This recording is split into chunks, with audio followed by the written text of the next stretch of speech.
Los adolescentes de 16 y 17 años sean procesados como adultos al cometer delitos graves como sicariato, extorsión, violación y terrorismo.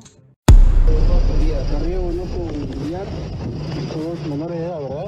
Sí. Menores de edad, en el registro personal, encontró un arma de fuego.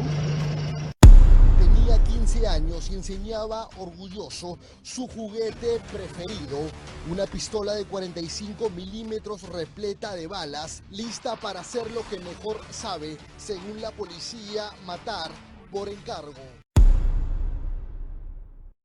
Por cada 3 personas, una sufrió un robo a mano armada. Pero, ¿alguna vez pensaste quién estaba del otro lado del arma? Imagina esta escena.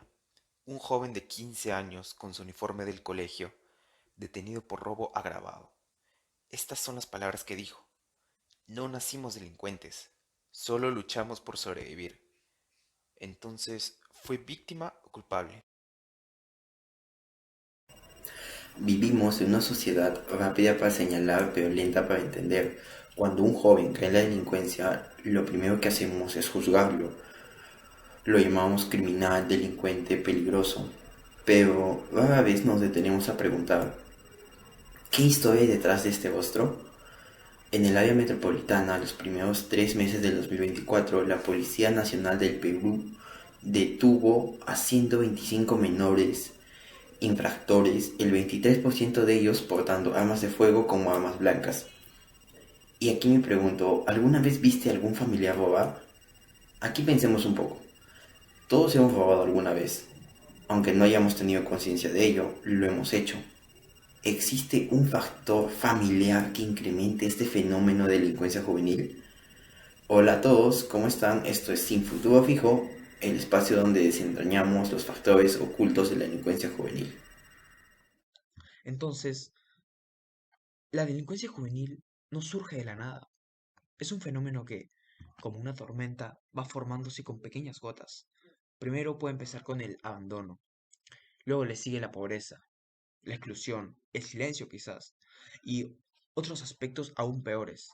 En Lima Metropolitana, miles de adolescentes viven atrapados en un entorno donde delinquir parece ser la única vía para obtener lo que les fue negado: respeto, identidad y estabilidad. Durante la pandemia, muchos jóvenes abandonaron el colegio, sus hogares se fracturaron aún más y el Estado no estuvo ahí cuando más se les necesitaba. Entonces, ¿es justo decir que delinquir es por decisión propia o es una respuesta al abandono sistemático? Las cifras hablan solas. Barrios sin acceso a oportunidades, ni servicios básicos como nosotros, escuelas que no brindan apoyo emocional, familias rotas por la violencia o la ausencia. Lo que vemos en las noticias es solo el final del hilo, pero lo que lo trenza es en realidad mucho más profundo. Hoy queremos mirar ese lado que no se muestra, la historia detrás del joven, que muchos ya juzgaron sin haberlo escuchado.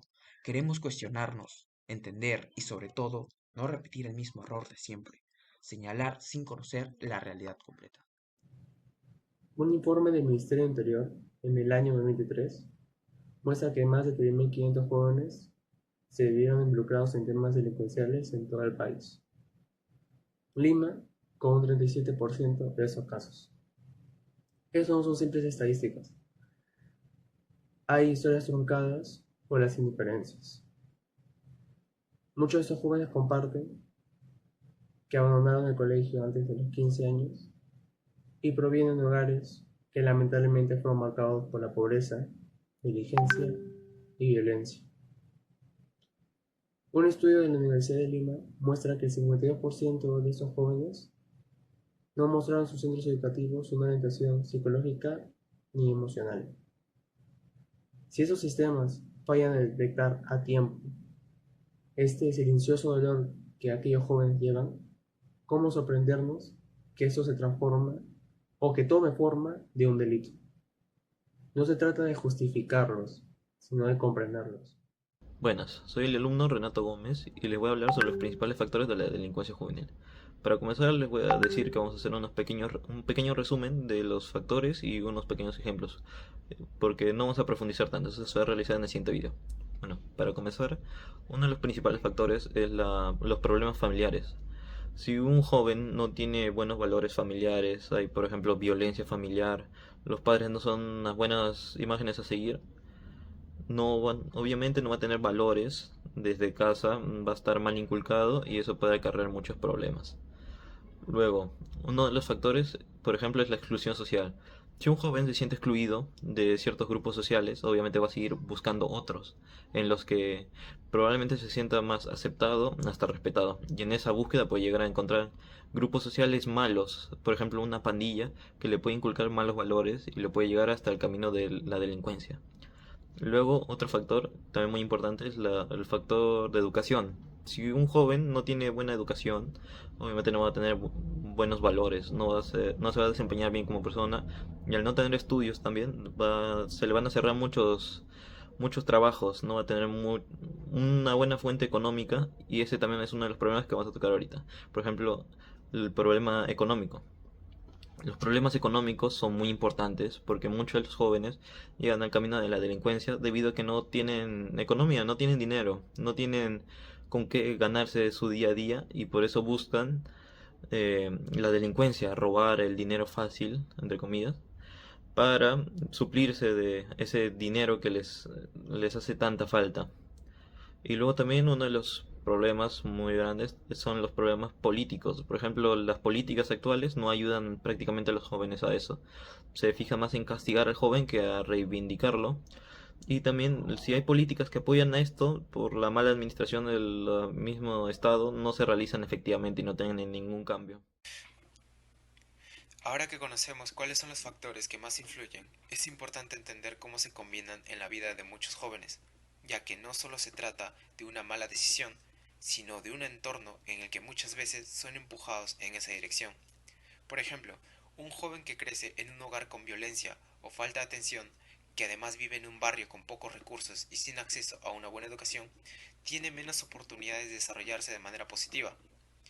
Si a eso le sumamos la presión de grupos delictivos y a la falta de apoyo por parte del Estado, el riesgo de que termine involucrado en actividades ilegales incrementa.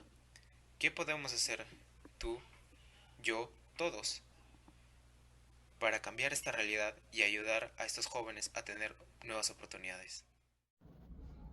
Bueno, esa también fue la última parte del video.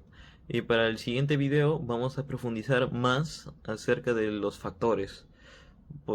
Ahí sí vamos a ver la profundidad de cada uno de los factores, vamos a dar más ejemplos, vamos a dar hasta estadísticas de cómo afectaron a los jóvenes, cuáles fueron los factores que más afectaron. Vamos a hablar de soluciones y conclusiones que tuvimos los miembros de este grupo al realizar nuestras investigaciones. Vamos a dar soluciones que podrían ser muy útiles para los jóvenes y para el sistema, para que este problema se arregle lo más antes posible y también que el porcentaje de la delincuencia juvenil se vaya disminuyendo poco a poco. Bueno, me despido, este ha sido todo el video y espero que vean la segunda parte. Muchas gracias.